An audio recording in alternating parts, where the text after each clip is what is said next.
अस्सलाम वालेकुम। मुंहिंजो नालो अरबाब वारिजो आहे। अॼु प्राइमरी उस्तादनि जा जेके वॾा वॾा इशूज़ आहिनि उन्हनि मां हिकु वॾो मसइलो प्रमोशन ऐं सर्विस स्ट्रक्चर जो बि आहे। अॼु मां इन मौज़ू ते ॻाल्हाइण आयो आहियां।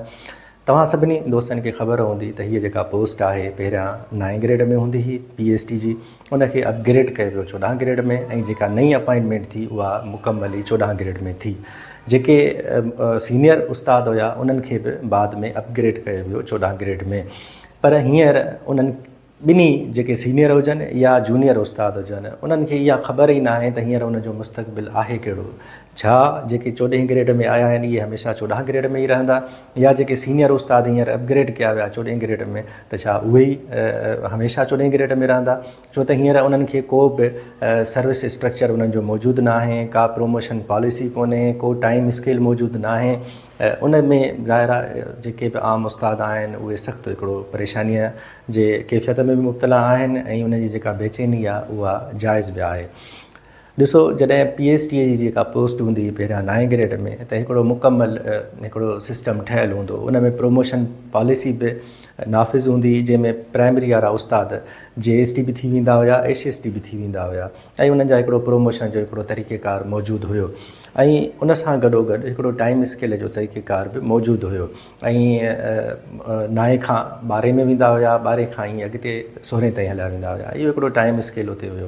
पर जॾहिं पोस्ट अपग्रेड थी वई 14 ग्रेड में, त जेकॾहिं 9 में जॾहिं हुया त 9 वारो उस्ताद जॾहिं 16 ग्रेड ताईं पहुची सघे थो त जेको 14 ग्रेड वारो आहे उनखे त अञा इलाही अॻिते वधणु घुरिजे।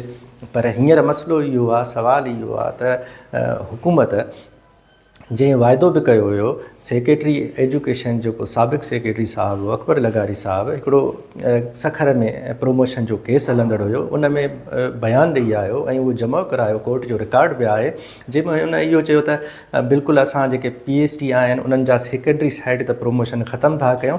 उनजो सबबु हुन इहो ॿुधायो त हाणे जेके पोस्टूं आहिनि असां 14 ग्रेड में करे छॾियूं आहिनि, जीअं सेकेंडरी साइड जा JST जीअं जीअं उहे अॻिते वधंदा वेंदा, ईअं ई PST बि उस्ताद अॻिते वधंदा 17 ग्रेड ताईं पहुची वेंदा।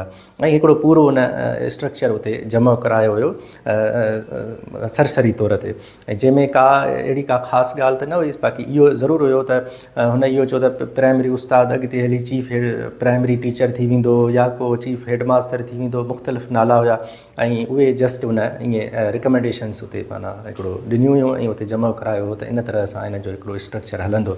पर असां ॾिठोसीं इहो त हिकु शइ ते त अमल थी वियो, उहो अमल इहो थियो त असांजा जेके प्राइमरी साइड जा जेके बि उस्तादनि जा प्रमोशन हुया उहे थी विया बंदि। ऐं हाणे हींअर इहो आहे त PST वारा JST नथा थी सघनि, PST वारा HST ऑफिशियली त कोन था थी सघनि, बाक़ी कंहिं हंधनि ते कुझु थी सघे थींदा बि हुजनि, उहो हिकिड़ो अलॻि मैटर आहे। पर हिकिड़ो ऑफिशियली इहो आहे त प्राइमरी उस्ताद हाणे सेकेंडरी साइड ॾे नथो वञी सघे। त हाणे प्राइमरी उस्ताद हिन वक़्तु करे छा आख़िरकार? उस्तादनि जो जेको पाण इज्तमाही असांजो सभिनी जो जेको किरदारु आहे उहो बि हिकिड़ो अजीब क़िस्म जो आहे।